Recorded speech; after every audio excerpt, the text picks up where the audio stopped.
Hello, my name is Peter Joseph, and welcome to an introduction to a resource-based economy. The goal of the following brief presentation is to outline the basic train of thought that arrives at this new economic model, which is based not on the movement of money, but rather the intelligent management of the Earth's resources, drawing inference from the physical world as to the most efficient, strategic, and sustainable method for meeting the needs of the human population. In the world today, societal decisions are essentially the responsibility of individuals or groups within the arena of politics or business. In fact, one could note that politics and business are the governing group entities of the social order as we know it. And, as history has shown, whenever anything goes wrong on the societal level, the tendency is for one group or subgroup to simply impose blame on another. The left will blame the right, the conservatives will blame the liberals, a new administration will blame an old administration, etc. Yet, rarely do we hear any criticism of the foundation of the social operation itself. It appears to simply be presupposed by most. In other words, the culture seems to unconditionally accept the socioeconomic paradigm without question, and politics and business are assumed to be a natural human state of affairs. Even in a world of growing unemployment, growing poverty, growing mental health disorders, drug abuse, raw resource depletion, overall environmental degradation, violence and war propensities, systemic global debt defaults, accelerating inflation, atmospheric destabilization, and many other social and ecological problems too numerous to name at this stage, there still exists a general refusal to consider that maybe the socioeconomic system itself could be at fault. What if the very game we play is really the problem? What if the very nature of the dominant institutions and methods of our time are actually creating and reinforcing certain behavioral tendencies which are, to put it simply, unsustainable and destructive, yet we simply don't see it? As time has moved forward with the exponential increase of human knowledge, we have seen a natural erosion of various forms of superstition and provably non-progressive social practices. We are slowly inching into a true age of reason, if you will, which recognizes that there are indeed proven governing natural laws with direct physical reference, and that this method of thought, which we can term scientific, allows us to extrapolate viable approaches to our conduct which almost virtually guarantee a tangible return, if, of course, properly assessed. This scientific inference is what has produced, in fact, the vast technology we see around us, from airplanes to life-saving medicine to even our understanding of the universe itself. Simply put, science is an approach to our comprehension of the world and ourselves, guiding us to the closest approximation of reality as we could possibly have. And of course, while we all see the obvious fruits of this method of thought and its vast applications, there is, however, still one area which stands virtually untouched by the scientific methodology: our social system. In this context, we appear to be stuck in time, using antiquated, traditionalized practices which show clear signs of deficiency. For instance, we give dictatorial powers to politicians and political parties under the guise of something we label democracy. Politicians who, on average, clearly have no education or training in the technical affairs of social organization. In a world where one child unnecessarily dies every 5 seconds from poverty and deprivation, many look to government institutions for a resolution, not really considering the scientific reality that feeding and caring for the people of the world is not a political issue. It is a technical one, resolvable by simple resource management and allocation and the intelligent and strategic application of technology. Likewise, we have these things we call corporations or businesses, which are able to arbitrarily claim property of the finite natural resources of this planet, resources we all need. They utilize those resources for the betterment of an isolated group through a self-interest-based system we call free market exchange. In fact, when it comes down to it, the message of this system is quite clear. Either you submit to this game of differential advantage and self-interest, or you simply do not deserve the right to live.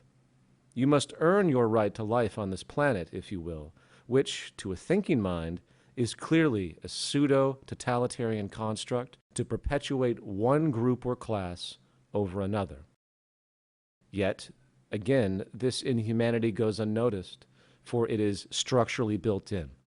We are born into this system, and we are groomed to think it is a natural fact, an empirical way of life. Just as if years ago perhaps you were born into a society as an abject slave. Since you have never been exposed to anything contrary, you might even believe that you're supposed to be a slave, as though it is again a natural order of reality. And if we couple that fact with a monetary system based explicitly on debt, which, unannounced to most, mathematically guarantees that a subclass of the human population will always be deprived, we begin to see that we live in an advanced variation of feudalism and nothing more. It is technically impossible for everyone to have their needs met in the current system. The economic game of differential advantage simply isn't designed to allow everyone to live and prosper. It is a win-lose system, regardless of the state of the natural world and what we are able to produce and technically accomplish. Put succinctly, our economic system is completely decoupled from natural processes of the physical world, a characteristic which can only lead to further problems if a radical shift away from these outdated assumptions is not commenced. So, let's now take a large step back, putting aside everything that we might have been taught about our social constructs, and consider the following question.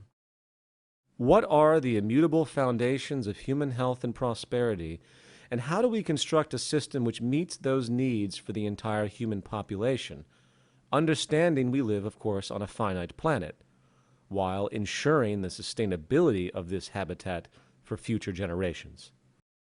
To answer this question, we need to first consider the issue of human need itself. For eons now, philosophers have contemplated the nature of mankind, trying to find those human universals we all share. This, of course, is an ongoing debate with many speculations, yet when it comes to the arena of human needs, we do find a virtually universal set of commonalities amongst the entire species. Needless to say, if we do not get proper nutrition, food, air, and water, we will cease to exist over time. If we are exposed to substances which are chemically toxic to our biology, such as ingesting mercury or the like, we will likely get very sick. If we suffer a serious vitamin deficiency as a child, there is a predictable detrimental outcome for one's personal health, such as stunted growth or immunity problems. But as human sciences have progressed, we find that human needs do not stop at this basic, commonly observed level. Humans are biopsychosocial organisms, meaning we are affected by our environment symbiotically in many subtle and often complex ways. For instance, if a mother in the late stages of pregnancy suffers extreme emotional stress, flooding her system with cortisol, a stress hormone, the nervous system of that unborn child could be predictably compromised in a negative way for the rest of his or her life, for the fetus itself technically is learning about what the world is going to be like.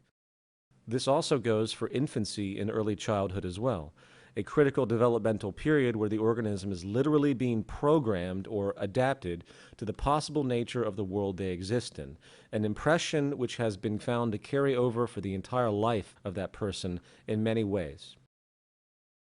And if that critical period is met with negative stress, suffering, and pain, that child's development could possibly evolve into predictable tendencies of behavior, including propensities for addictions and violence in later life. The point here, with respect to human need, is that the physical, mental, and emotional health of a person can no longer be considered an isolated or temporal affair. We are social and environmentally connected in a very real and multifaceted way, and if our intent as a society is to produce psychologically and physically balanced human beings, the whole of society must be designed to meet those needs, not to mention adapt as our understandings change and knowledge progresses. So, public health in the broad view is really the ultimate measure of the performance of any social system, along with, of course, the intelligent, sustainable management of the earth, which provides the core resources we need. coupled as well with a social arrangement which is actually conducive for a healthy individual to prosper and hence the health of society itself and its progress. So, given this basic understanding, how do we go about designing a society that actually supports the human species while maintaining environmental balance? This brings us to the concept of a resource-based economy. A resource-based economy is a direct response to this natural, physical, scientific understanding, inferentially derived to calculate how to best meet the spectrum of human needs in the most efficient and sustainable way, taking into account what actually supports us, which again is the symbiotic relationship of this delicate, providing biosphere we all share. From there, we are able to arrange society with very little need for human opinion, if, of course, our collective goal is to maximize our sustainability and economic efficiency. The system that we describe is self-generating. It is self-evident once these parameters are assumed. There are three dominant economic considerations which need to be considered immediately: resource accounting, dynamic equilibrium, and strategic design. As far as resource accounting, we live in a virtually closed planetary biosphere with a set of mostly finite resources at our disposal. Given this reality, the logic becomes quite clear as to our responsibility if we wish to allow our habitat to sustain itself for future generations and meet the needs of the current population. We must organize and account. Proper economic resource allocation really cannot be made unless we have a clear understanding of what we have and where it is in a complete, unified way. Eventually, this understanding will lead to what we could call the carrying capacity of the Earth, which is very important information. But this accounting, of course, is only the first step. We also need to track the rates of change and regeneration, where applicable. Here we have what we call dynamic equilibrium. The classic example of this issue today is deforestation. Trees have a natural growth rate and cycle, and if our use of wood exceeds the rates of natural regeneration, which is of course the case today, unfortunately, we have a problem, for it is by definition unsustainable. Remember, as an aside, the monetary market model requires as much consumption as possible to keep the growing population employed and the economy operational. This is, of course, simply ecocidal. Remember, a core requirement of a true economy is to economize, or be strategically efficient and conservative. Today we live in what could be called an anti-economy.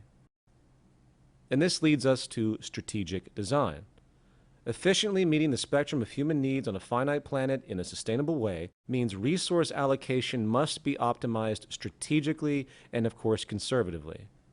Today, this is not done, or you could say haphazardly done, through arbitrary monetary realizations. It is about what can be afforded by the producer and hence the consumer, not what the most scientifically efficient and strategic usage actually is. Not to mention the issue of longevity of a given good and the method to be used for its eventual breakdown, hence recycling. All of these elements need to be considered in the initial design without the interference of the market system and cost efficiency, which serve as inhibitors to sustainable design. Again, an economy is about increasing efficiency at all times. It is about doing what is most scientifically correct, not what some company can afford in order to remain competitive in the market model. We need strategic accounting, allocation, and design as derived from proven technical parameters that assure maximum efficiency and sustainability. Anything less is simply negligence. So, resource accounting, dynamic equilibrium, strategic design sets the basic underlay for this resource-based economic model. So, let's now continue this inference. Building upon these, we can then arrive at the following more specific organizational points. First, we need to move from a growth to a steady state economy. Dynamic equilibrium simply cannot be maintained in a growth economy, for constant growth is literally impossible on a finite planet. 2, we need a collaborative system, not a competitive one. Strategic design cannot be fulfilled when cost efficiency is in play. In fact, quite simply, monetary efficiency is inverse to technological efficiency. Number three, we need a planned, designed system. A system designed to take into account resource allocation, dynamic equilibrium, and strategic design explicitly. The dispersed, haphazard corporate system does not even come close, and the lack of efficiency and waste is simply unacceptable. 4. Automation is put before human labor on all levels. This falls under the component of strategic design once again. Not only do we design consumer goods to be as efficient as they can be, but the very design of the production methods themselves to produce these goods needs to be equally as strategic to maximize accuracy and output. Unannounced to many, productivity is now inverse to employment in most sectors studied, which means it is socially irresponsible not to automate, for it can help us generate, in fact, an abundance. And 5, we move from a system of property to a system of access, and hence the removal of monetary exchange itself. There's a very large difference between the current state of affairs today and the scarcity that was intrinsic in the past. We have advanced production technology now which can enable what you could term an access abundance, or a system of resource allocation which could enable universal free access to goods and services without the need for anyone to use currency. Rather than having a property-based investment approach, value approach, which requires hoarding and, in fact, protection, we design a system of interchangeable access, like a rental or library system as we might see today. In a society where I, for example, might drive my car for only a few hours a week at most, does it really make efficient sense for me personally to store this vehicle where it will sit unused for probably 90% of the month? And if you extend that idea to the whole of the goods sector, the realization is that we can actually reduce production, create more efficiency, reduce the use of resources while, counterintuitively, simultaneously enabling more access of goods to the population when they need it. The term would be strategic access. Now, I know for many it's very difficult to think about an access-based society rather than a property-based one, given the materialism we have been groomed into, which serves to support the conspicuous consumption that perpetuates the market system and hence the demand for labor and everything else. But the efficiency of this concept, when all of those other requirements are removed, those false requirements of the monetary system, if done correctly, the efficiency of this approach is simply unparalleled.